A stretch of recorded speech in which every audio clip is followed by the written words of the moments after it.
Ça va? Oui, ça va. Tu t'appelles comment? Je m'appelle Samuel. Tu es chrétien? Oui, je suis chrétien. De quelle communauté? Catholique, protestant, évangélique? Tu es de quelle dénomination? Je suis évangélique et catholique. Je fais les deux. Évangélique et catholique en même temps? Comme tu dis que tu es évangélique en même temps catholique. Les catholiques, ils se prosternent devant les statuettes. Tu sais ça, non? Oui, devant la statue de la Vierge Marie. Voilà, devant la statue, effectivement. Mais est-ce que les évangéliques font ça? Les évangéliques? Non. Mais c'est condamné par l'église évangélique, non? Oui, effectivement. Mais comment tu peux être évangélique en même temps catholique? Oui, mais n'oublions pas que quand même c'est le même Dieu qu'on prie tous. C'est le même Dieu qu'on adore tous et qu'on aime. Mais si c'est le même Dieu, est-ce que Dieu peut se contredire? Parce qu'il y a l'église catholique et l'église évangélique. C'est deux dénominations distinctes. Une église dit une chose et l'autre dit une autre chose. Est-ce que Dieu peut se contredire? Bien, il y a plusieurs vérités.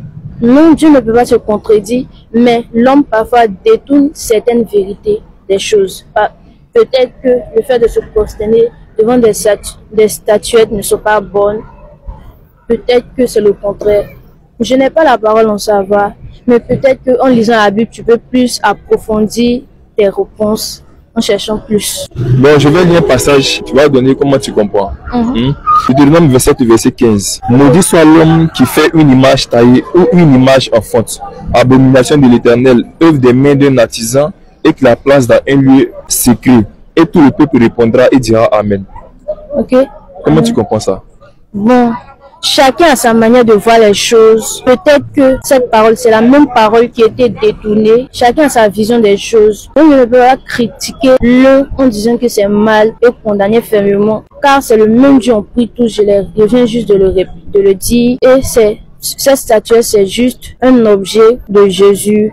Juste une forme de prier, comme si on était devant lui. Car lorsque Jésus, on le prie, il entend nos paroles. Tu ne pries pas Marie? Non. Tu venais Marie? Je ne viens pas Marie. Mais comme tu es catholique en même temps évangélique, et les catholiques ils venaient Marie.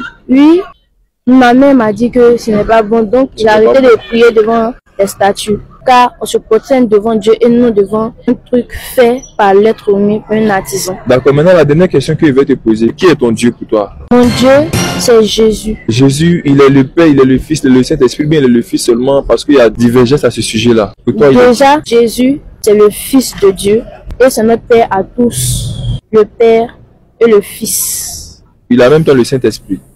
Oui, le Saint-Esprit envoyé sur terre pour nous libérer de tous nos péchés. Donc, quel est le dernier message que tu peux dire à tous les garçons qui ont ton âge? J'aimerais dire, croyez en votre foi, ne vous perdez pas parmi la foule, ne suivons pas les gens tantôt qui disent n'importe quoi, croyons en Jésus, c'est ça. D'accord, pas de problème. Donc, merci beaucoup. Partagez massivement, abonnez-vous et répondez à la question pour vous. Est-ce que Jésus-Christ est Dieu? Est-ce qu'il est le Père, il est le Fils, le Saint-Esprit, ou bien est-ce qu'il est le Fils seulement? Mais répondez en commentaire, on est ensemble.